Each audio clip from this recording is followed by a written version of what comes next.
Përshëndetje miq të dashur. Jam shumë e lumtur që çdo të shtunë jemi bashkë për rreth 1 orë 15 minuta. Ku si çdo herë tjetër, edhe sot do të diskutojmë tema mjaft të rëndësishme e interesante. Në minutat në vazhdim, në pjesën e parë të emisionit, kam të ftuar një nutricionist që do të flasim për një temë shumë të rëndësishme, ushqyeshmëria e shëndetshme tek fëmijët. Do të flasim për kombinimet, dietën e shëndetshme, cilët duhet ta aplikojmë në këto ditë të nxehta tek fëmijët, shmangjen e ushqimeve jo të shëndetshme e shumë çka tjetër. Ndërsa në pjesën e dytë do të flasim edhe do ta diskutojmë një temë mjaft interesante bashkë me stewardesën në studio. Do të flasim pikërisht për këtë profesion, i cili kërkon teje dinamik të madhe, për kushtim e profesionalizëm. Por, përkundër gjitha këtyre, ky profesion has edhe në paragjykime të ndryshme. Bashkë me stewardesën në studio do ta ndajmë gjithë përvojën e saj, por si fillim, ju ftoj ta ndiqni një material që Leoarta na ka sjellë nga terreni dhe rikthehemi pas pak me pjesën e parë të emisionit.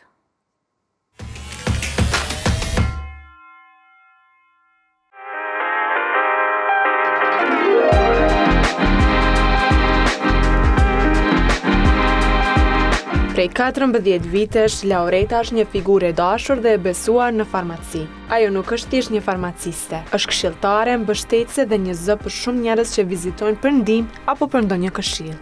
Unë që 14 vite punoj si farmaciste, këtë profesion e kam zgjedhur që të mos jem prekje direkte ndaj pacientit, me qenë se mjekësia është mjaft e gjerë, farmacia më është dukur si profesion edhe për mua më i përshtatshëm edhe si grua dhe si nën në të ardhmen edhe si vajzë.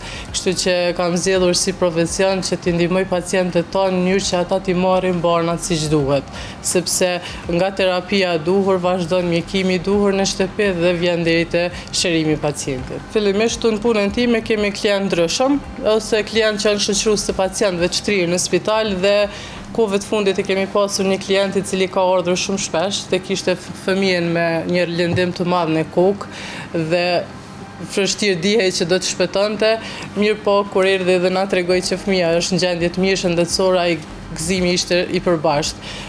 Po ashtu kërkesat e tyre cilat janë shumëta, qoftë në marrjen kërkesat marrjen e barnave pa recetë, qoftë antibiotikëve ose barnave të tjera, shpeshherë mund ndeshemi edhe me fjalë, ndoshta sepse farmacisti deri tashmë është parë si një shitës i barnave. Mirë po farmacisti është përgjegjës i kujdesit shëndetësor, i cili jo vetëm që e shet barin, mirë po e jap këshillen e nevojshme në mënyrë që pacientët të marrin barnat siç duhet në shtëpitë e tyre. Kështu që ky diskurs i ide se farmacisti është shitës i barnave duhet të ndërrohet, sepse jo çdo farmacist tenton që t'i shes diçka pacientit, mirë po shpeshherë me një këshill, me një fjalë të mirë ose me një sugjerim shumë të lehtë mund të shpëtojë edhe pa marrë ndonjë barë. Pra nuk është qëllimi gjithmonë joni që t'ju japim barna, mirë po edhe kur kanë kërkesa për barnat e caktuara, ne mundohemi që t'u asqarojmë që jeni t'u ke kërkuar në mënyrë të gabuar, fillimisht duhet të konsultoni mjekun dhe pastaj të shohim nëse ai barë është adekuat për ju ose jo. Me përkushtim të plotë dhe përvojë të thellë profesionale, ajo i ndihmon qytetarët jo vetëm të marrin banat që u nevojitet, por edhe të kuptojnë se si t'i përdorin me kujdes, duke vënë gjithmonë në plan të parë shëndetin e tyre. Duhet të bëhet një vetëdijsim i përgjithshëm se çdo barë është helm fillimisht dhe ka çdo efekt ansor të mundshëm, përveç efektit kryesor ka edhe efekte tjera ansore. Te efektet ansore të barnave shpesh keq kuptohet sepse pacientët kur e lexojnë një fletozim të barnave i mendojnë se gjitha ato efekte ansore do të ndodhin në organizmat e tyre. Mirë po, këto janë efekte ansore të mundshme. Tek barnat cilat janë stimulues të sistemit nervor, janë efektet momentit, janë efektet cilat i largojnë prej gjanave momentale, mirë po ato nuk ja u largojnë problemet, veç se u ashtojnë. Kështu që i apeloj të rinjt që të miren me aktivitet fizik, të miren me gjëra të mira që ata i bëjnë të ndihen mirë dhe të largohen nga përdorimi qoftë i barnave, qoftë i stimuluesve të tjerë. Çdo njeri ka nevojë që ta përmbushë edhe anën e vet humane, e përmbushja më e mirë e anës humane është përmes profesionit, sepse ne jemi njerëz të ndryshëm, profesioneve të ndryshme dhe nëse ne e përmbushim të njëri tjetri anën humane përmes profesionit, ne do e ndihmojmë shumë njëri tjetrin. Kur bie fjala tek farmacia, i los të gjithë ata ata që e synojnë farmacinë, me qenë se jemi shumë afër edhe provimeve pranuese tash edhe përzgjedhjes së maturantëve se çka do të studiojnë, ta duan si profesion, mos ta shohin vetëm si përfitim monetar profesionin, mirë po ta shohin si përmbushje tyre shpirtërore, përmbushje tyre emocionale dhe profesionale fillimisht, në mënyrë që pacientët të ndihen të sigurt sa herë që ata ju qasen dhe i marrin barnat nga duart tuaja. Ajo nuk është vetëm një farmaciste e përkushtuar, por edhe një ligjeruese e respektuar, e cila me dije dhe përvojë kontribon në formimin e brezave të rinj profesionistë të shëndetit. Si ligjeruese, ma mundëson që gjithë punën time disa vjeçare dhe gjithë shërbimin që kam kryer ndaj pacientëve, edhe në anën etike, mirë po edhe në anën profesionale të abartit e studentët e mi, cilët vetë se do ish përfaqen në punën e tyre. Këtë ma ka mundësuar kolegji AB, cilët me kam bërë një ftesë dhe vazhdoj të jem pjesë e stafit. Në veçanti, Laureta është thellësisht e shqetësuar për rritjen e përdorimit të pakontrolluar të qetësuesve nga të rinjët. Shpesh ajo ju flet hapur dhe me kujdes, duke i këshilluar që të mos e përdorin barnën si zgjidhje të shpejtë për stresin apo lodhjen emocionale. Të rinjt kërkojnë qetësues çdo ditë, se gjatë punës tonë kemi të rinj cilët kërkojnë qetësues, ose kërkojnë në emër të ndonjë familjarit, ose në emër të tyre, 90% rasteve pa recetë. Ata qetësues asnjëherë nuk mund t'i marrin pa recetë, fillimisht i këshillojmë që për çdo shqetësim të drejtohen te psikologu, psikiatri dhe pastaj te neuropsikiatri, varësisht se si është zinxhiri shëndetësor mjekimin ose heqjen e varësisë së tij. Shpeshherë këta qetësues i kombinojnë edhe me lloje të ndryshme të alkooleve, duke e rritur efektin. Marr parasysh çfarë efekteve dëmshme kanë përveç varësisë që shkaktojnë dhe mandej organizmi i tyre i kërkon në vazhdimsi, kanë edhe efekte tjera, qoftë edhe sociale, qoftë edhe dëmtime në familje, qoftë edhe gjëra të tjera.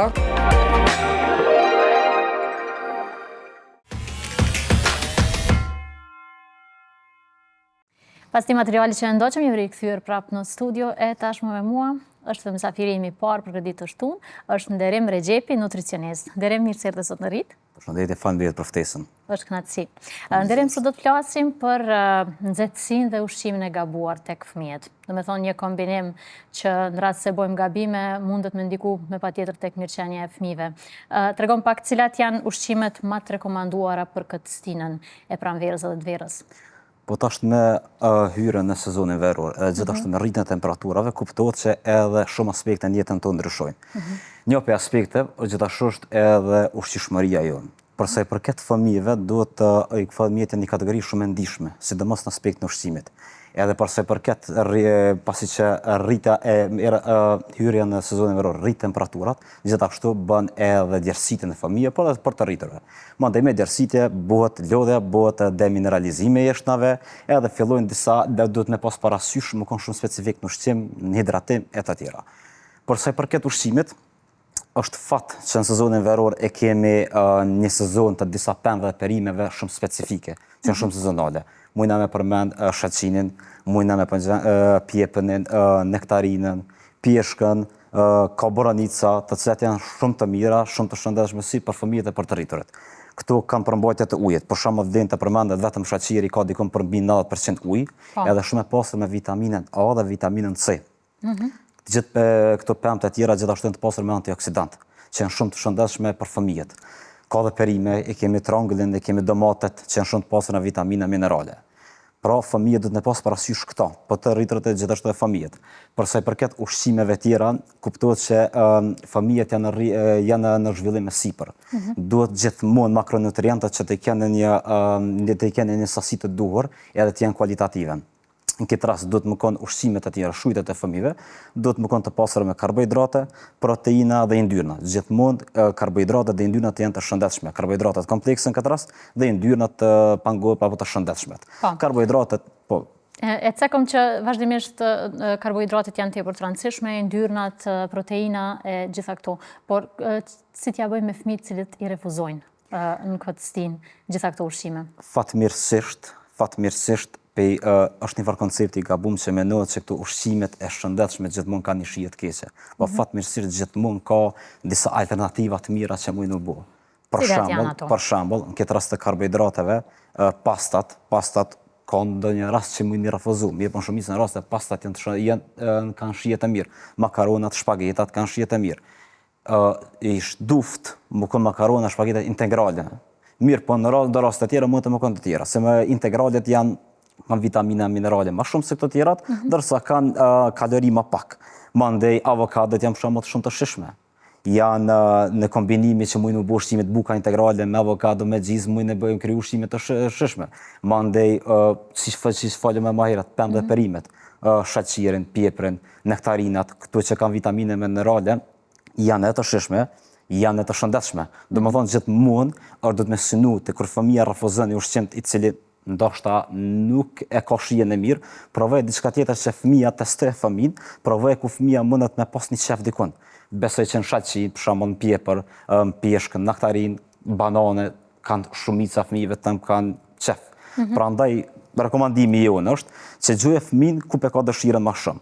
Testoja e gjoje fëmin, në ushqime të shëndetshëm, atëherë vazhdojmë me ushqime të shëndetshëm. Provoj ushqime tjera, derisa ja mëson fëmijës dietën, edhe përpilon, domethënë ushqime të shëndetshme.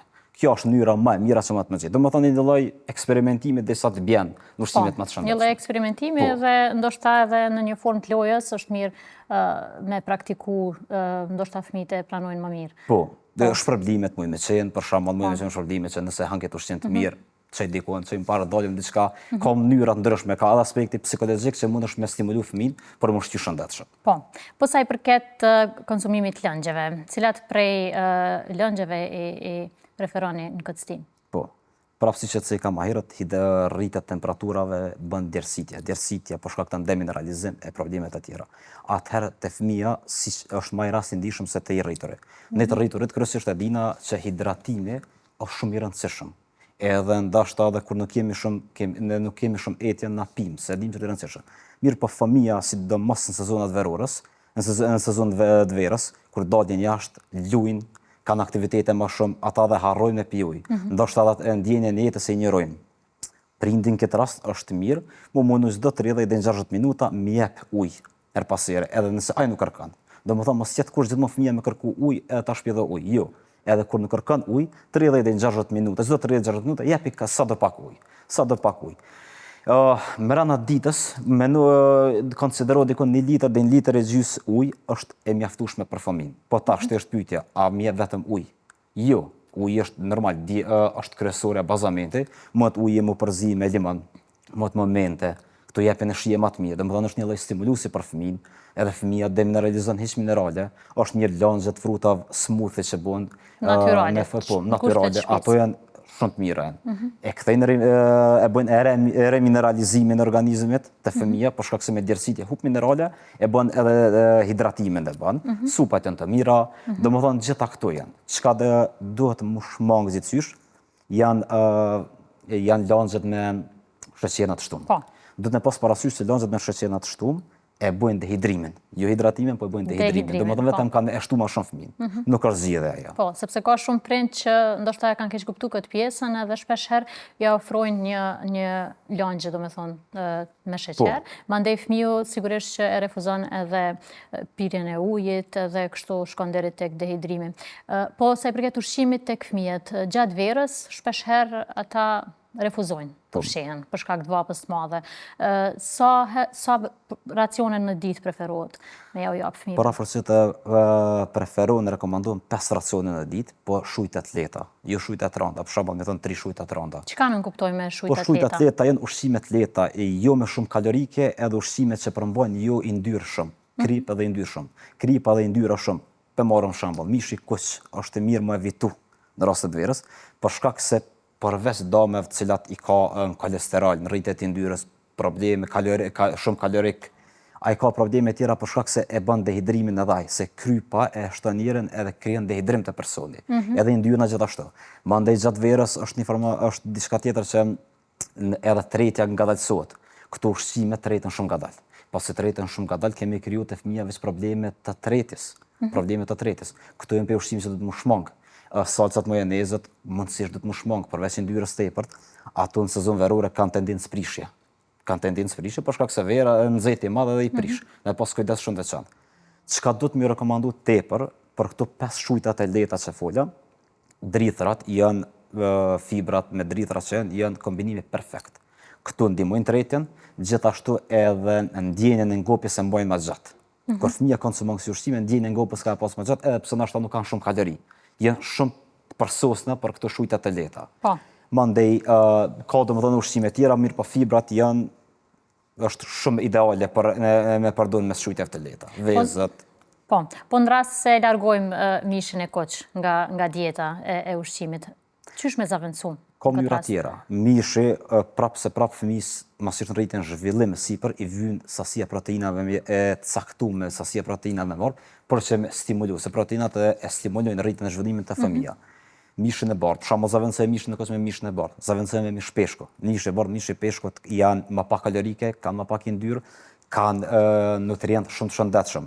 Edhe ngarkojnë më pak lukten, domethënë tretën më lehtë, janë alternativa shumë të shëndetshme për mishin e koçit në këtë rast. Po cilat janë disa prej ushqimeve të yndyrshme që janë shumë të rrezikshme për fëmijët? Siç e kam mishi koç, këto të mishi koç për përfshi suxhuken, që ndoshta është pjesë tradicionale e tryezës tonë. Janë çebapat, janë në përgjithësi ushqime të yndyrshme shumë, hamburgerat që kanë majonezën, salcat, këtë çfarë përmbajnë të yndyra pe mishit koç. Duke filluar te majoneze, salcat, sosat të ndryshme që përdoren, janë me yndyrë të tepërt, që përdoren gjella të ndryshme, ose ndoshta edhe pitet që janë ashtu, kanë yndyrë të tepërt dhe ngarkojnë organizmin shumë. Këto kuptohet në sen, gjatë tërë vitit do të mi kushtu rëndësi ushqimit. Po vera e ka një farë kujdese më të posaçëm. Në verë dhe pas kujdese më të posaçëm, por shkaktojnë probleme potenciale që mund të shkaktojnë te fëmija, por atë rriturit. Po. Kemi edhe shumë prindër që ankohen për fëmijët e tyre që kërkojnë pije energjike. Si t'ja bëjnë prindrit në këtë rast? Sa duhet t'i kushtojnë rëndësi kësaj pjese? Pijet energjike duhet më shmangë sa më shumë se mund. Sidomos te fëmija, pijet energjike unë mendoj që duhet më konë zero. Fëmija nuk duhet të konsumojë pije energjike. Pijet energjike kanë sheqerna të shtuar, kanë sheqer artificial. Nuk ka të mira për pije energjike, sidomos te fëmija që është ende në zhvillim sipër. Edhe është më ndihshëm ndaj shumë sanave tjera. Prapë siç e thëka më herët, rasti pijeve energjike edhe pijeve të tjera të shtume kanë sheqer artificial, këto bëjnë dehidrimin. Nëse ti fëmis ja bën çefin, ja pije energjike, nuk është se kemi bu mirë, përkundrazi në rastin e hidratimit. Përkundrazi kemi dehidru fëmijën shumë. Është mirë tash çfarë mund të kuptoj fëmia, më tregu domet e pijeve energjike. Më tregu domet të cilat nuk bën pije energjike, më kështu me zaventsu me smooth. Smooth, më e marr banane, më e marr fruta të ndryshëm, me shtrydh, me blunder, me bo, me jep pak mjalt, me jep dhe shtesat cilat konsiderohen natyrale të shëndetshme, edhe me zaventsu. Edhe kanë me qenë të shëndetshme, kanë me qenë në shijet mirë, kanë me hidratu fëmin, ka më konë alternativa perfekte për zaventësimin e pijeve energjike. Po pse mendon që fëmijët kanë kërkesë kaq të madhe për pije energjike? Nuk mendoj që kanë, përkundrazi nuk mendoj që kanë, mirë po. Ndoshta i ofrohet. Ndoshta i ofrohet, edhe ndoshta është më thoni vëllai komercializmi të nëv, mund të më ndiku ndoshta kurreshtja, s'ka fëmijë që ndoshta nuk ka konsumu kur. Mirë po kurreshtja tina, me konsumu, me pas fare po ka, mirë po nuk është, mendoj që nuk është mirë mja mja servu pe fëmijëria atë pije energjike. Largoja. Ai ka morri dikur, deshte ai ka me fillu me pije energjike, largoja shtyje sa më shumë që mundesh. Po sa i përket konsumimit të ushqimeve të skuqura, sa është i rrezikshëm ushqimi i skuqur në këtë kohë? Ushqimet të skuqura, në këtë rast mund të marr patatet e skuqura. Patatet si patatet janë të mira, janë karbohidrate të mira, mirë po mënyra përgatitjes kur skuqen nuk është e mirë. Ato bën në disa raste edhe vaje nuk ndryshohet që fargohen në mënyra ndryshme, edhe kanë yndyrë të tepër, kanë kalori të tepër. Yndyrat që posedojnë ato hin pe pjesë të yndyrave të pashëndetshme, që mund nesër mas nesër me kriju në rritje sipër me kriju shumë probleme. Tu fillu pe problemeve kolesteroli rritën, probleme të zemrës, mbi pesha e shumë probleme të tjera. Andaj mënyra përgatitjes në këtë rast patatet e skuqura, ushqimet e tjera të skuqura, është mënyrë gabuar. Nëse ka mënyra alternative tjera të përgatitjes, është shumë më e mirë, ka kalori më pak, është më shëndetshme, edhe disa dame i largohen. Po. Kur jemi gjatë stinës së verës, fëmijët pothuajse të gjithë e kanë atë kërkesën dhe dëshirën e madhe për me konsumu shumë akullore. Çysh mundemi me ja moderu këtë pjesë fëmijëve? Po, ka metoda, ka mënyra shumë të mira, shumë të rregulla çysh mund të më bëj. Akullorët si edhe të natë rritur e kena marak, mirë po në këtë rast të fëmija, atër çka mund të bëjë prindi është me bëj zëvendësime alternative të shëndetshme. Qysh mund të më qenë kjo? Mund të marr shembull, më të marr jogurti pa sheqer artificial. Më përdor fruta freskus, më të marr banane, mund të më fut dredhza, boranica, me bën një mix në blender, mjaltë pak me vendos. Pe këtë që i përmenda këto janë të shëndetshme. Janë të mira. Fëmia si fëmijë, atë ndjenin, atë urinë për akullore ka me shumë e këto, edhe në njëjtën kohë ka me marrë disa nutrient të mirë të cilat në akullore nuk i ka hiç. Ka mi largu, domethënë ato akullore që ka të shije. Nuk i merr, mirë po i merr të mira, ka mënyra alternative. Ka mënyra alternative që mund të gjetë. Po kjo për shembull me jogurt, me pak fruta, freskus, pak mjaltë është e mirë, nëse nuk teperohet, mund të kanë alternativë shumë më shëndetshme për kohë të verës se zavendëson akullorën. Po. Tashmë kanë fillu, do me thonë, familjet me bo dhe pushime, ditët janë shumë të nxehta. Sa rekomandohet të konsumohet ujë edhe ushqim gjatë kohës kur qëndrojnë në pushime fëmijët? Po tashmë pushime, kur pe marrim nështë kisha me cik më shumë tim plazh, koha më të madhe në për pushime për shkak të plazhës. Uji si ujë do të më konë përcjellës. Si rritur si fëmija, në këtë rast prindi për fëmin, dhe të në pas ujim për cellë, se gjithmonë ka në pas dhe kam jetë fëmis ujë, po dhe për vete. Ujë prapë se prapë po thëvat, si do mos në kohën e plazhës, ku bëjt aktivitet, djersitja ka me qenë me madhe. Ma ndej 1 litër, dhe 1 litër e gjysë tash, mirë po kur ka nevojë, në ashtaj pak më shumë të në shku të fëmija. Mos së pyet, jepi fëmis ujë. Përsa i përket ushqimet e detit janë shumë të mira për të rritur. Fëmijat me pas më shumë kujdes, por për të rritur me pas ushqimet e detit. Kur shkohet në plazh, këtë rast me marr shembull plazhën, është mirë frutat që i përmendëm më herët. Shëlqiri këtu, prehen copa të vogla, vendosen në një pjatë plastik ose çelçet, e mbyllur hermetikisht që më rujt, mandej futen në çantë termike me pak akull, duke e rujt, edhe e ruajnë çantën kur shkon në plazh mos të ekspozohet në diell. Po. Ushqimet si majonezi këto mos të mirën se ato prishën. Produktet e qumshtit të cilat harrume ndoshta me cek që janë shumë të rekomanduara për fëmijët që janë zhvillim sipër, e ato të mbyllen hermetikisht, qumshti të mbyllet, mos të lihet shumë për shkak se prishet e qumshti. Ushqimet do të më cekni fakt se momenti kur hapet një ushqim për më hangër në plazh, merrën 1 orë më shumë ditë më hangër, nuk më lën 2 orë, prandaj apet pe haj. Jo. E kalon 2 orë nuk hangër, ushqimi gjuhet, nuk mirret në vete, për shkak se nxehtësia e madhe, shumë ushqime i prish. Farat janë, arrat janë shumë të mira, disa në biskota healthy të mashtu janë të mira, për shkak se këtu nuk prishin në nxehtën e madhe. Çokoladët me pas shumë kujdes, çokolada shkrihet, ngrihet me pas shumë kujdes. Ushqimi që u shkrihet dhe ngrin nuk do të më konsumo. Janë të rrezikshme. Zhvillohen bakterie, nuk është e mirë. Po sa është e rëndësishme mënyra e përgatitjes së ushqimeve gjatë stinës së verës në mënyrë që me shmang edhe helmimin prej ushqimeve? E para, përse përket përgatitjes, e para që të në pas çdo familje, çdo prind që të në pas parasysh është ruajtja e ushqimit. Ruajtja e ushqimit ka rëndësi shumë të madhe. E përmendëm më herët, çantë termike gjatë plazhës. Mirë po, nëse janë shtëpi, duhet ushqimet të jenë frigorifer. Nuk duhet ushqimet të jenë sidomos ushqimet e ndihshme të jenë jashtë frigoriferit të ekspozohen në nxehtësi, të ekspozohen në diell. Ushqimet që ekspozohen në nxehtësi në diell prishet. Mandej, ndoshta nuk e vren dikush e han, fillojnë helmimet. Sa një parë domethënë është rujtja e tyre. Mandej përgatitja është mirë si për verë, si për dimër, vajullire të përdoret sa më shumë, zire të përdoret sa më shumë, në disa raste të ikat zgarës, të ikat do të pjekës kështu të madhe, për shkak se edhe aty fillojnë domethënë të zhvillohen substancën kancerogjene në ato. Domethënë gjithmonë gjëra e parë që do pas parasysh rujtja, përgatitja letesh me vajullire, letesh zirje, këto ushqimet pra le të jenë rujtja, mishët kosti ikat, le të jenë ushqime më të lehta, siç e ka gjella verore, ka sallata verore që mund të përdor jashtë jashtëzakonisht lehtë. E mirë atyre është se përgatitja shumë e lehtë, sallatë në dinë është shumë përgatitë lehtë, shumë e përgatitë lehtë, gjellat verore përgatiten lehtë, nuk prishen, edhe janë të shëndetshme. Veç të jetë më selektive, pra me fjalë shkurtë, le të jetë selektive ushqimi, ikat mishët kuq, ftofët ushqimet, mbahet në temperaturë të ftoftë, mënyra le të jetë zirje, le të jetë vajullire përdorimin në ushqim, edhe rregull do të jetë. Po kur ndodhin zakonisht helmimet tek fëmijët, çka duhet veprojmë këtë rast? Po tek helmimet e fëmijët, siç e thëka më herët, më e mira është mosat parandaluese. Jo gjithmonë më na marr mosa parandaluese. Mosat parandaluese janë që helmimet e fëmijëve le të bëhen ushqimin në shtëpi. Fëmia mësoj le të konsumon ushqim të shtëpisë. Le të shmanget, të paktën për sezonën veror, le të shmanget sa të mund ushqime të jashtit. Ushqimet e jashtit mund me qenë gjithçysh, mund me qenë përgatitur gjithçysh në shumicë raste as nuk e dinë çfarë përgatitet ushqim. Prandaj le të fitohet kultura që më ushqy fëmija në shtëpi.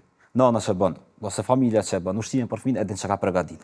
E din çka ka përgatit, edhe gjithsesi ka kujdes më të madh. Mënyra e ruajtjes së ushqimit, mënyra e përgatitjes së ushqimit, kjo domethënë prapse parandalimi është më e mira për rastin e Forma më e mirë. Forma më e mirë është parandalimi në këtë rast. Po cili do të ishte një mesazh për gjithë prindrit në këto kohë të nxehta për ushqyerjen e shëndetshme të fëmijëve? Mesazhi më i mirë është para një ajet fetar pe cekë që cekom gjithë, hani pini mos e teprani. Mos i këshirni gjërat me shumë stres, mos i jepni presion vetit tepër, shtironi, ushqeni normal. Kujdes veçantë ndë gjëra, por ndryshe ushqeni normal.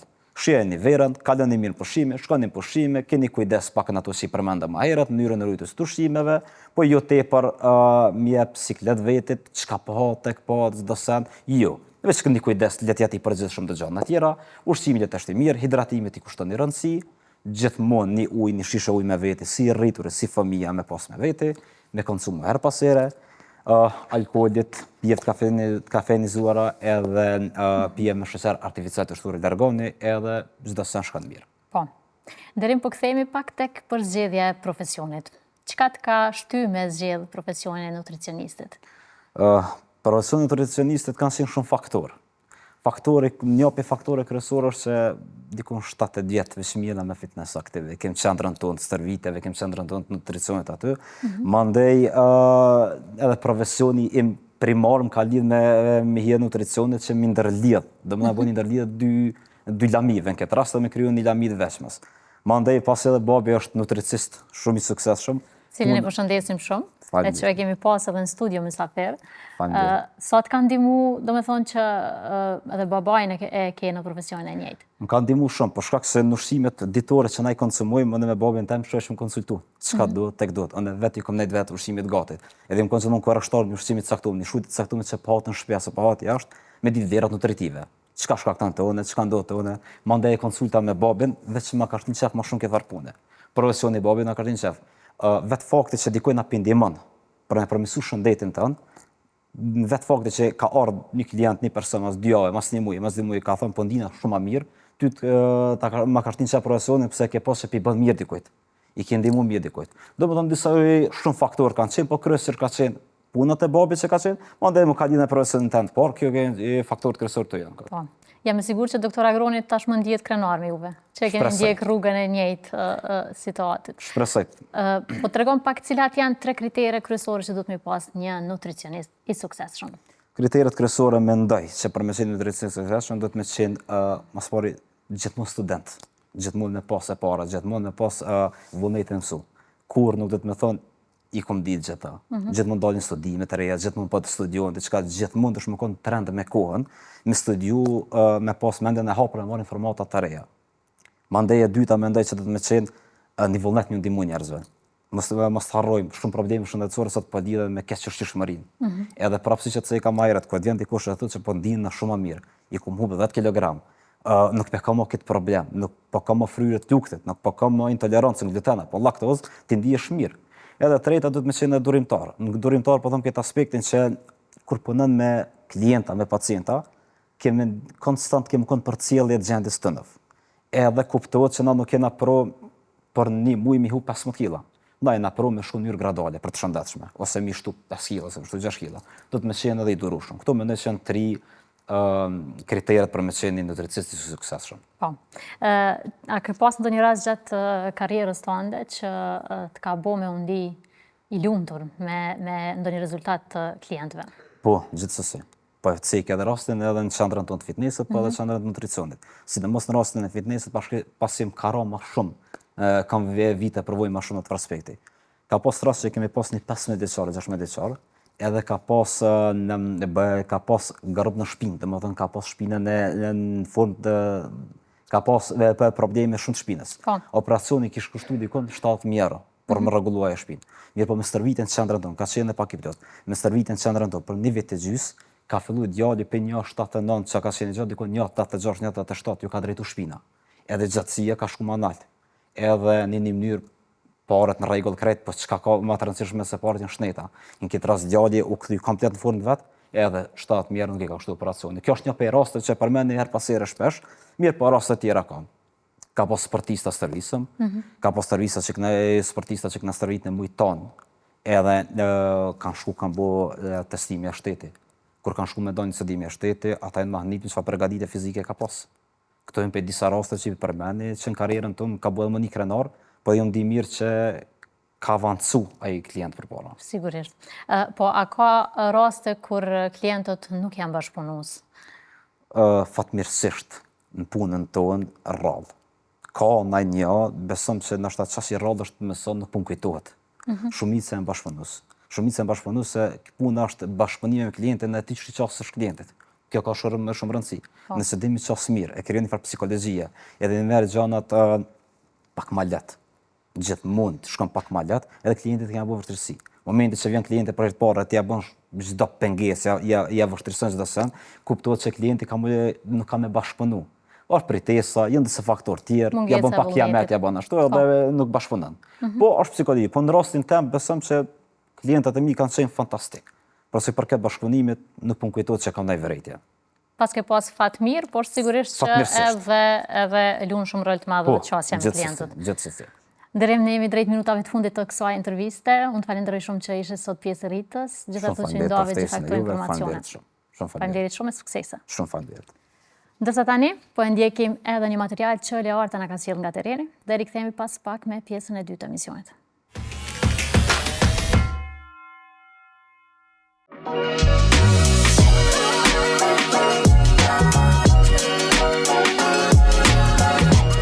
Wallahi me ekrane, me telefona flejnë, 3 nipa, 2 nipe, 2 mesa i kam, me telefon handbook, me telefon flejnë krejt. Pse wallahi kesë, nuk ka mirë. Nuk është e përshnit mirë edhe pelen pa hongër buk, se kësyrin të, habitën, bleja bëj leba, bushin telefonin që të, hani buk. Se di me një dyja, krejt që ashtë. Edhe e lejojnë prindit, mos me lejo si a blejnë telefonat, po puna që gabim janë, vallaj gabim, se nuk është net, edhe nuk mujnë me konë bashkë këthjellë, kështu me dashën, se e hupin edhe dashin, kur të dinje, po, nuk janë të një hes, vesh telefonin edhe kësyrin që të farë që shpëthojnë, TikTok-in atë qa është, atje të një veç kesë e zishe, atje mirë shë, e të një ku me koni mirë që ajtë mi. A të një se të në asë prindin, asë gjyshin, asë i hup kontakt, lidhja. Ma heret, kënat e mija, jena konë matë shnush, matë këthjel, matë dashën, ta shvallohije. Që të që përbohon, këtë përbohon për që ti nga telefoni. Edhe garant që për që ta. Se i kalëshu zëti, bile thesha i sholla e nalin, atje e nalin, me konë me nalë krejt këtë farjeti. Se veç që po prishën, si femnat, si moshkujt, si krejt valloj, budaldin bo. Unë e kam telefonin, unë e këqyrin në saba, me në gjes, au dhe kush, naj sebet, naj lajm, naj diçka se s'pënin, veç për mes telefonit, se s'tret kush. E këta valloj gabim janë. Unë e kam këshill që mos me i blje prindi telefon heqë. I thejet dhe ti thejet nësë jam erma. Vallaj gjendje, tash rrugat i kanë, nuk janë të mira, po 70 euro, 100 euro i telefon, vallaj shumë. Shumë. Si del që aty, i pështën e them që ke bo kur gjë. Edhe mas pari i len kesë. Nuk flejnë mëre pa telefon s'flejnë. Se qytetar i komunës Vështinës, sa i përket pyetjen që e parashtrohet sa po rriten fëmijët me ekrana për qafrime, me qenë se shekullin 21 teknologjia ka avancuar shumë lartë. Shumë fëmijët tash ma shumë po rriten me teknologji, me internet, me iPhone, me muzika, me krejt. Dashuri pak ka, domethënë se kjo nuk o mirë. Po shkak se për teknologjisë, krejt me iPhone, krejt me televizori, anë krejt. Kështu që se dhja do të mujë me shkuve, fëmija do të më zhvillua, më edukuar që shdojt. Kanë rol shumë të madhë prindja për me mujtë po shosha që fëmijët punojnë. Ase prindet punojnë, për shka ka ty mungesa është dikon 8 vinë të shpijat, ka në ora 4-5, kështu që pak ja përkushtojnë fëmijët për me mujtë një racionale me edukuar. Kam dëshira jame edhe një herit apeli jem është që sa ma shumë me punu me fëmijë, me dale, me qitë për poqës, me lujtë, se sa më marë, se edhe që rëvën të këshyrë telefonat. Një pandemi i kom në Amerikë, edhe ata mirën, mërë me menë një pandemi, pa më përë shumë muzike nuk lenë. Qashtu, gjithkone kinë bënë, duke kive që në patë. Ne tërë ruzën të kësur, ka mancu të në rëzhia dhe qashtu për qave bo.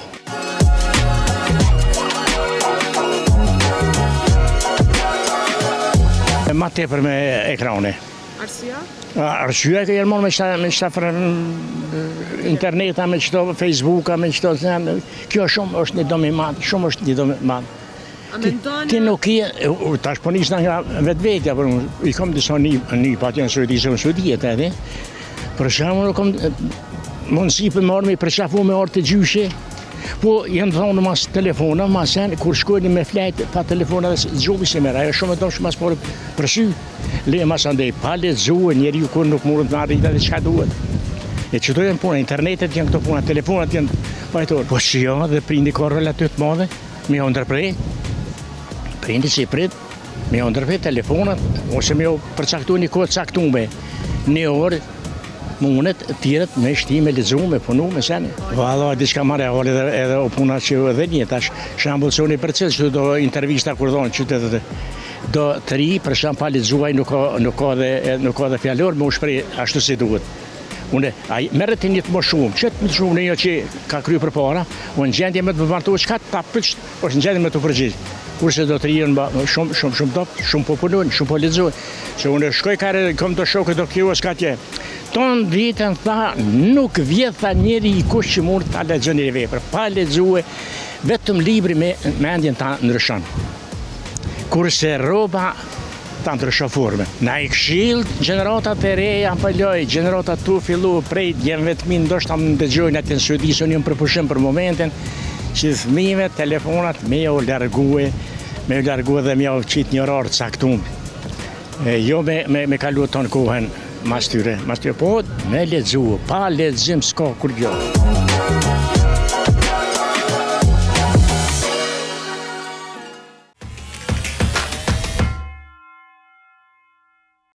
Jemi rikthyer prapë në studio, me një mysafir tepër të veçantë, këtu në prerin tim. Përveç mysafirës që kam në studio, është Dia Gushi, stjuardeze. Dia, mirë se erdhe sot në rrit. Faleminderit shumë për ftesën, edhe shumë vjen mirë që pranut edhe eksin në orë sot në emision. Se na jena pak si paket, apëti nuk ndahëm. Mirë shumë. Pikrisht për këtë pjesë deshta me të pyet, duket kudo që shkon të e merr macën me vete, apo? Po, në udhëtime personale, kur s'kam ku me lon, normalisht po e marr. Edhe me eksin tash me 19 qershori bujna 6 vjet që jena bashk. Edhe kena jetu në Kuvajt bashkë, e ku marrë prej Kuvajtit, kur kom vedosë më kësi në Kosovë, nuk e kom imaginu jetën pa të, edhe gjithë qysh kë shkon me mu gjithë ka bashkë. Po, dhe e lidhë tashmë emocionalisht me të. Si e pa të emrin? Eksi. Kjo është Mr. X, i ka emrin vjen prej faktorit X, që është faktori pa njofshëm. Eksin e kom reskju prej nej familjes që nuk kanë ditë më kujdes për to, edhe kanë pas me qitë në rrugë, edhe nuk ja kom ditë emrin atëherë, dhe tash të e thirë Mr. X i pa njofshëm edhe i ka metë, tash Eksi. Mirë shumë, dhe me thonë e ka adaptu nga rruga. Po. Që sa vite që? Që 6. Që 6 vite. Mirë shumë.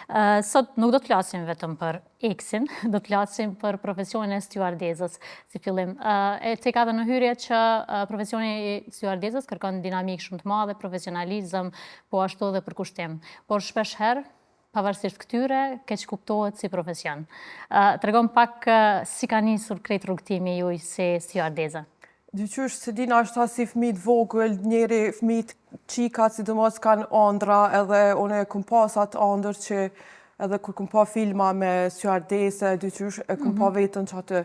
Me kalimin e kohës edhe këm fillu me studiu psikologji, po e shisha që nuk jam të përmbush, edhe lëpsha diçka të e pas parasysh karakterin tem që jam shumë kom qef adrenalinat, kom qef dinamika që shto ma herët, edhe kom menu qka o diçka që mu ma jep që atë ma më përmbush si personalitet, edhe normal ja kom fillu mi këqyr, ju më interesu për intervistat stewardeseve ku ka, edhe ka pas shumë open days që kam po kompani ndryshme në për Balkan, si për shembull në Tiranë, ose në Shkup, ose në Beograd, edhe unë i kom njek që ato, do me thonë, ku ka pas intervista, unë e kom shku. Edhe pse nashta 3 herë, 4 herë kom dështu, po ma në fund o realizohen rajem. Po, po që shka qenë ajo ndjetësia kërë ke lënë Kosovën, edhe pse ke zgjedh pikrisht Kuvajtin me punu si stewardesë? Nuk e dyqysh Kuvajti u konë si një kompani rastishme, që ma ja patanis pak me hup shpresën edhe kër e pash edhe intervistën për Kuwait Airways, kompaninë që kom punu, më thonë, okej, kjo është hera fundit që du me provu, edhe në është adhezi, me njëherë nuk e kom pas ide ku jam të shku, e kom këqyr në Google, si ven mu ka dok pak jo në krasim që shina mësuna në Kosovë me pas liri ko gjatë madhe si shtet, atje është shtet muslimane edhe nuk e disha ku përshkaj, po dyqysh, unë jam person që adaptona shumë letë në për shtetet ndryshme, se ku do jetën më pa marë parasysh, mu ka dosh një javë ko me kuptu krejt që shë lifestyle-in Kuwait edhe jam në adaptu shumë letë. Po, që shë përshkru një jetën në Kuwait, edhe është si vend aq luksoz sa thuhet? Kuwait është shumë luksoz krasot në si Dubai, si Saudi, si pa marë parasysh këto shtetet Middle East, po përveç luksit, ajo është shumë shtet i sigurt. Do me thonë, sidomos të e pas parasysh që është shtet musliman, femnat kanë shumë drejta. Jëmë çudit që këm pa divorcet më të mdhaja i këm pa në Kuwait, edhe drejtat më të mdhaja, do me thonë, rëndësi kushtojnë shumë femnave. Do me thonë, femnat e Kuwaitit, përveç që i kanë jetën e tyne, po edhe i ndihmon shteti edhe me nëj allowance mujore për nëse dikush nuk do me punu, apo pa marrë parasysh, po si femën, dyqysh, one jem një tepër e sigurt Kuwait. Do me thonë, këm pas mundësi, këm pas raste që edhe këm ljonë dhere në banesës qelë për 3 dit, edhe kur diçka s'ka ndodhas, edhe natën me dal, e qa jem ka pasionu shumë. Po, sa ka qenë paga mesatare jotja në Kuwait? S'ka pas mesatare, aty ja posh janë altë. Me siguri në altë ke po.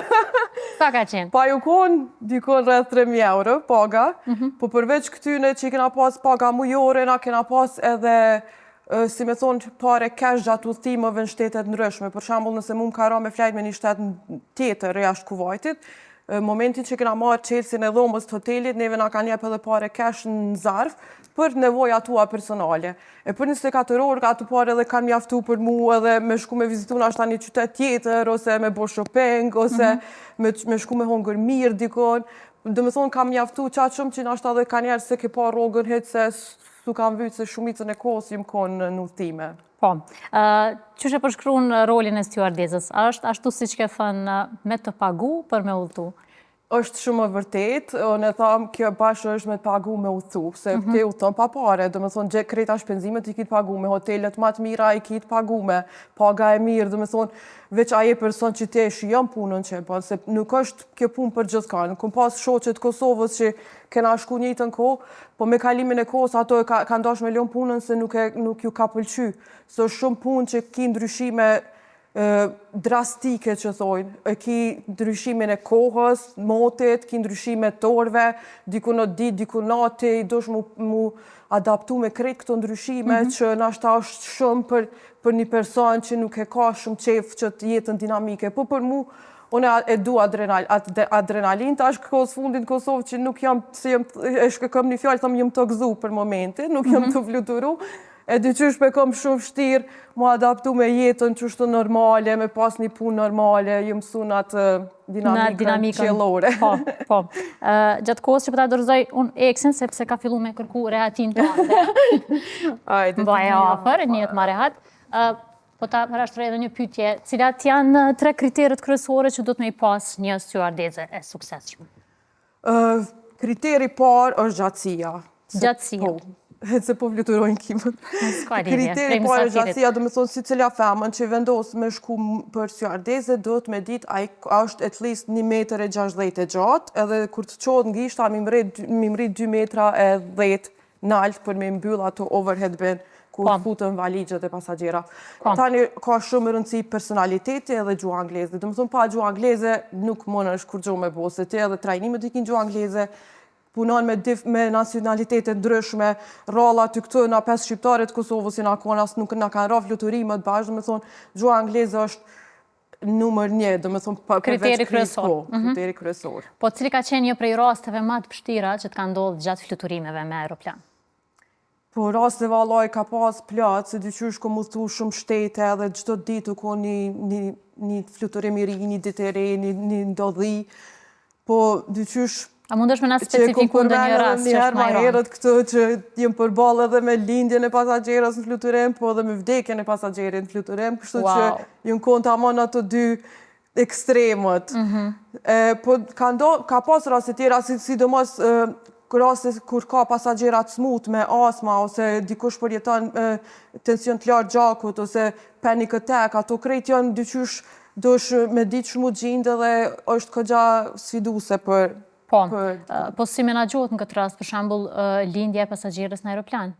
Sa ka qenë stresuese për ty? I përmban ato first aid që i thirrën ato boksa që i kanë me të mjekësisë, që i kemi edhe trajnime që i kena kry, aty i përmban janë senet mjaftueshme që ti mundesh edhe me kry një lindje në aeroplan. Edhe na trajnohemi edhe për atë punë. Bile kur fillimisht kur e kom bo trajnimin për ndihmë të shpejt, edhe e kena diskutu këtë temë edhe qysh me reagu, njëherë më ka çudi se kom thonë pse.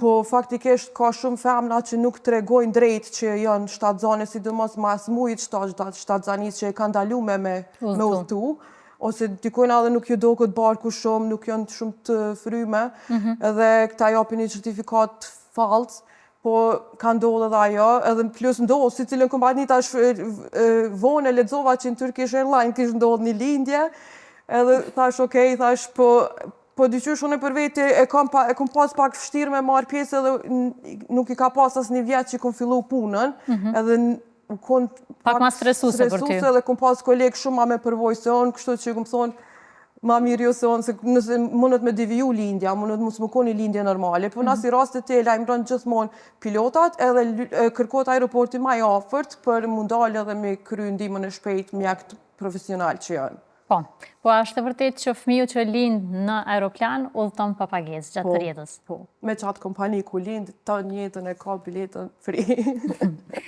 Cili ka qenë fluturimi yt më i gjatë? Ma i gjatë i konë 14 orë, 12 orë, në varët, New York i konë 14 orë, Manila në Filipinë konë 12 orë. Po na e kena pa tjetër, për shambull, gjatë qëtyne 12 orëve si te e përmbusha duty limitation që e ki caktume me punu. Në kësi aeroplanat që janë luksos të mëdhaj, na i kemi edhe venet ku me flaj. Do me thonë që se fluturime gjata, e ki pa tjetër 4 orë mi pas pushim. Edhe e ki venin aty ku flajnë, e bën pushimin 4 orë. Qysh qëndron gjatë krejt kësaj kohe? Për mu dyqysh u konë shumë letë, po shumë ka rëndësi pushimi mas fluturimit, se na i kena atë parapame, nëse 12 orë punon, 12 orë pa tjetër dosh mi pas pushim. Po ka mundësi që ato gjithë 12 orë që i ki pushim, ka njerë edhe nuk të merë gjume. Dosh me menagju, ka pas raste që na është edhe jem shku pa gjumë fluturim, po kur më bëke men që jem të shku me një shtetë që si jem konë korë, e shijoj isha shumë se thësha, hej, ku me flajt bolën e kur des, tash se kom renin me flajt, vëna me dalë me pana i sen. Po je person që e donë edhe punën të andë shumë edhe për atë arsye? Po, është shumë e vërtet që e du, nuk e di, se unë tash është gjdo ditë e re, kur nuk ishe pasagjerat e njëjtë, kur nuk e ki kolektivin e njëjtë, gjdo ditë edhe shkon koha ekstrem shpejt. Nuk e fillit, ashtu që po punon. Po a ke pas ndonjëherë situata të rrezikshme gjatë fluturimeve, për gjatë gjithë këtyre viteve karrierë në profesion? Jo, diçka shumë të rrezikshme, se pi vjen eksit mare.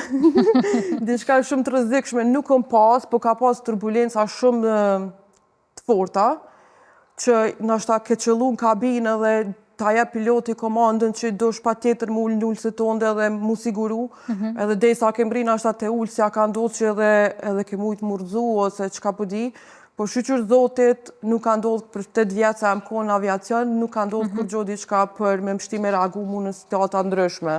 Po, gjatë kësimit të në Kosovë që ke punu si stewardese, tërgëm pak qysh kanë qenë kushtet? Unë me tonë drejtë nuk jam me knaqër me kushtet në Kosovë, pikës pari asë nuk lërësot puna, se dyqysh të je aty personi kryesor mas pilotit. Piloti edhe plus ajo ka qa detyrën e vetë në kokpit, ajo asë nuk mirët me 200 njerës këtu si kur ti qysh mirës, me 200 dëshira, me 200 njerës që qona është ta nervoz, ose njeri par që jetë bërtasin ty.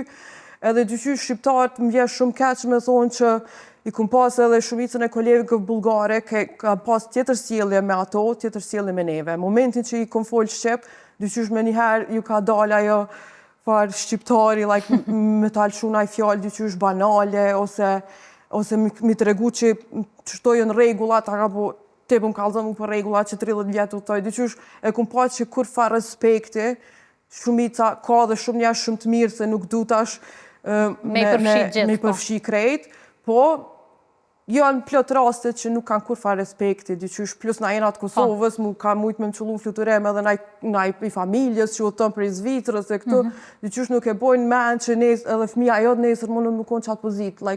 Ka shumë banalitet që nashta edhe që kjo pak më ka bo mu tërhek pak pi profesionit aviacionit Kosovë, se mu ka do shumë pak shumë toksike për në krasë me disiplinën që ku marë Kuvajt edhe ku ju marë me punu, nuk është shumë vlerësuse. Po, sigurisht. Po cilat janë paragjykimet më të mdhaja që i ke hasë gjatë krejt karierës tënde? Unë qysh thash, nuk kanë kur fa respekt. Dyqysh momentin që i thu dikojna kum punu si ardese ose punoj si ardese, e kanë një farë ideje që ju dyqysh shumë palidhje me thonë, ju jeni mësu me flajt në për hotele, ju me pilota, dyqysh Pse mendon që janë gjitha këto paragjykime dhe nuk pranohet kompani ku punon, besoj që ka njerëz që edhe dashuron me zvete, tash është puna veç në aviacion.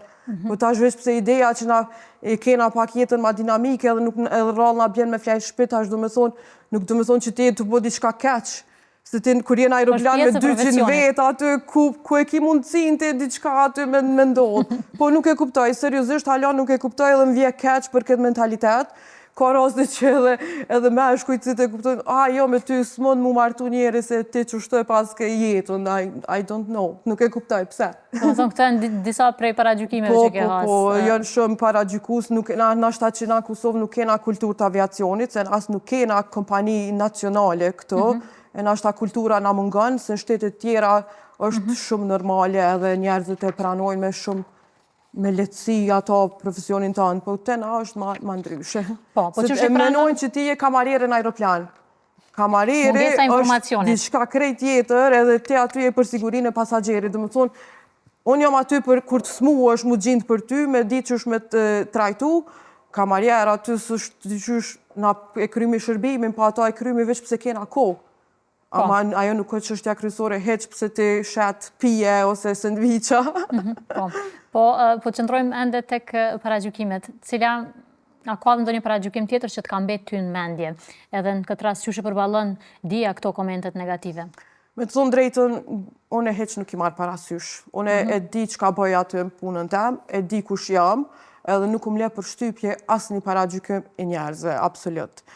Ka pas raste që edhe me fjalë banale jom hasë në aeroplan, po se ka njerë edhe nuk e dishë njerëzia që jem shqiptark, edhe folqin me zveti, kështu edhe veç kur ja bëjsh a fund, ditën e mirë, zotri, ja shëshanit kush me ftyrës që shkretojshin aty këtë najsen, ama heq nuk më lojnë për shtypje, absolut, se kur e din vetën që shje që ka punon me sa profesionale je, ato, na jena mësu shqiptar për gjithë shka kena komente, paragjykime, së mbjojnë për shtypje. Po ndonjë fjallë ma e ranë që të kam mbet mendje? Janë shumë banale. Janë shumë banale. Si vlenë me u cekë, dhe me thonë. Ja. E rëndësishme është ashtu si të me qenë profesionale, po, sigurisht. Edhe me dashtë profesionin tëndë. A ke ndjerë ndonjerë presionin nga shoqëria që të largosh nga këtë profesion?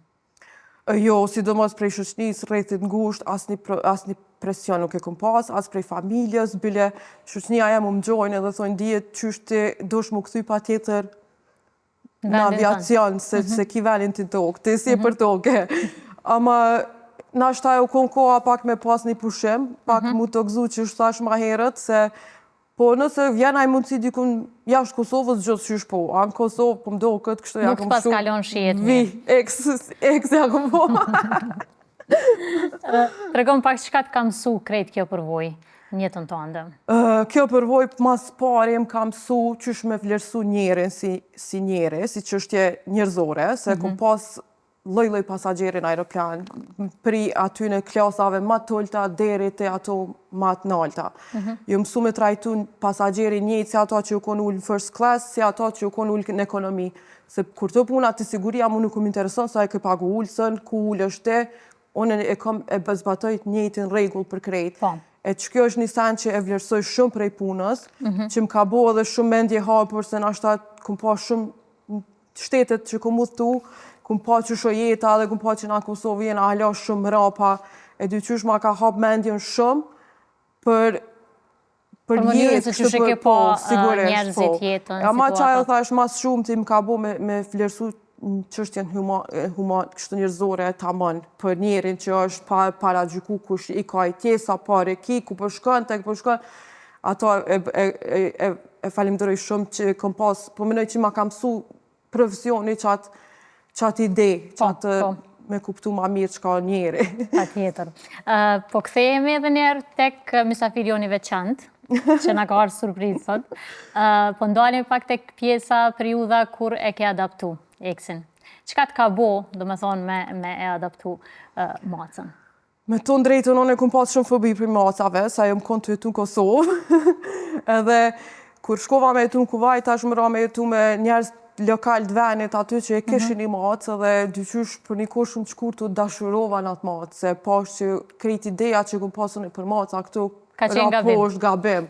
Na është edhe prej familjes t'imponohet, prej nanës, se jo maca, jo kështë, edhe mas nej ka pas shumë maca të rrugës edhe u konë shumë nëzejt 60 gradë ka njerë edhe kur i shish ato maca të shkreta, dopta, pa uj, pa kur gjo, mu më dhim ke zemra. Dëmë thonë gjithmonë kom dalë me ushqy ose pa marrë parasysh ku kom jetu. E eksi ka ardhë shumë rasisht në te o njetë se veç i më konë bile më plasht kështu për pik qefit, ashtu që thojnë. Edhe dikush më ka shkru që është një familje që po dojnë me qitë një macë në rrugë se i ka ndo fëmijë të vogël, nuk po din më kujdes për toj, ku i ka pas 2-3 muaj, ashta shumë i vogël. Edhe unë e mora me idejen që m'ja gjetë një familje. Se kisha për veti heq absolut, edhe s'kisha ako mu marrë me kafsh, po dyqysh eksi ma ka marrë zemrën qysh prej momentit pare, edhe thojnë që maca e zgjedh pronarin. Prej krejt njerëzve që na kom bashk, kë ka ardhë ullë te one më prehën. E dyqysh kur më ka ullë, ashtu energjia e mirë. Kaj që ma më t'lut na jo mu se s'moj. Ama mas një kohë tash me qata njerës që jetoj isha, ata punojshin punë ndryshme në zyrën Kuvajt. Do me thonë isha i personi vetëm që fluturojsha dhe një moment për njoni prej shokëve të mi tha, po dojna me largu eksin se kom fillu me pas shumë alergji. Edhe Qështë e përjetove? Unë e dyqysh sarë shkoj isha në fluturime, o të që kur këthejna në banes nuk kom e gjetë eksin atë. Edhe një moment asha diqka, unë e përdu me dalë me jetu vetë edhe për marrë eksin, se s'moj ma këtë stres me aleju vetës edhe prej atëherit na... është sakrifica që ke bo për eksin? Dyqysh, edhe kjo e den e kuptan, edhe ama edhe për mu ko një diqka shumë se nashta momentin kur mu ka dosh dikush mas shumë të eksin e kum pas atë. Dhe me thonë, edhe gjatë periudhës kur gjatë Covidit më ka vdek baba, edhe s'ku mujt me anë Kosovë, eksi u konë ajo kryesa që kryt qijat mi ka nëzirë dyqysh. E për që ata na jena shpirta binjak kështë, se së shpirti binjak veç formë njerit, ishë edhe më formë të kafshës. Sigurisht. Po, sa do ko, sa do kujdes edhe për kushtim, eksin? Eksi shqyqër zotit macat janë shumë pavarëna, dyqysh ka rase që edhe 2 ditë e lo vetë në banes, mjafton me pas mjaftu shumë ujë edhe ushqim, edhe kërren. Nuk lyp shumë punë, po në Kosovë pe kam pak problem, se në Kuvajt ka pas shumë vene ku ke mujt me shku mja prej flokt, ose më pëthajt, ose pa marrë parasysh. Këtu pe kam pak problem, se nuk kanë shumë njerëz përvoja veterinarët me maca, ose qa do koftë. e ju më detyru mi bo shumë sene vetë, po unë e dyqysh knaqna, dhe momentin kër e marrë mja prej floktës, e thoj dyqysh e shijaj, ose qka do koft, e shijaj kohën që i kushtona eksit. Po, në profesion, atë ka pengu? Jo, absolutisht. Po që tash për kam atë vështirë se tekst po s'jem të fluturu, u lidh shumë me mu se gjatë qësaj periude që isha në punë, kjo e ka ditë që si ma ka pa koferin, e ka ditë që unë jam të shku dikon edhe u konë shumë normal. Po tash të më pa që 4-5 muj vish banes, ka njerë për më do këtë për më thot vetë me veti qaj të botë, si të se mu ke bo bajat. Ama u lidh shumë me mu, tash s'ka shansë me lonë 2 ditë vetë, dyqysh ma shumë se 24 orë, nuk e lokër. Edhe më rrinë men të ajtë, më thonë edhe nejat i prishi, veç nashta tu nejt me një kafeq, veç më bjenë men që e kumë lonë eksin vetë, u qova se e kom eksin vetë. Më bjenë shumë mirë që ka njerës tjilë që i trajtojnë kafshët me kaq dashni e përkushtim. Diana, jemi edhe drejt minutave të fundit të kësaj interviste. Një intervist të prekanshme. Besoj edhe eksi, se që që po besoj që po, rehat ka qenë, nga ka nejtur. Po cila do të ishte një këshill ose një mesazh për gjitha ato vajza që dojnë me ndjek rrugën e stewardesës? Unë i kësha vlerësu shumë ato qika që kanë guximin me njek që të andër nëse e kanë. E sidomos këshill për to nuk kam, veç thomë mos i ngani rrethin, po ju kësha lutë edhe prindve mi përkra sa ma shumë që është e mundër, se kur gjo gabim në këtë punë nuk ka.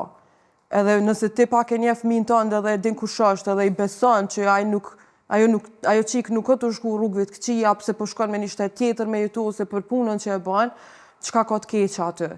E dyqysh unë e vlerësoj shumë, sidomos femnat s'ka rëndësi çfarë profesioni, po me rëndësi është ti me njek ëndrrën tënde që ato që e dënë, pa u ndiku prej rrethit, se ka pas njerë që edhe mu jënë mundu me ma hu vetëbesimin, për shambull edhe i kum pas 28 vjetë kur kum fillu me apliku për stewardese, dhe me thonë, kur dështoj isha kish njerës në shoqëni që ma bëshin lese dhe i ke bo do vjetë, nuk marin qika me 28 vjetë, 29, marin qika që do kër ma modele, po dyqysh unë i kum ditë kriteret që ka po lypën, edhe kum këqyr vetën pas qyre, kum thonë që të kritere, i përmbushi, pse mu nalë.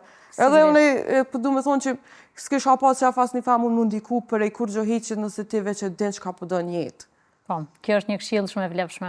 Dija, faleminderit shumë që ishte sot pjesë e Faleminderit për juve shumë. Unë të uroj shumë suksese dhe po besoj që do të rikthehesh shpejt e industrisë aviacionit. Me fluturu. Sa ma shpejt. Ose do të më dalë kratë mu, ose do të më dalë kratë mu.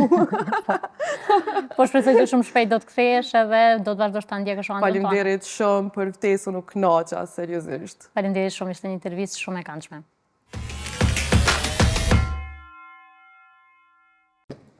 Kaq kishim për këtë ditë të shtunë, juve ju uroj shëndet e mbarësi, paqe vikend të këndshëm.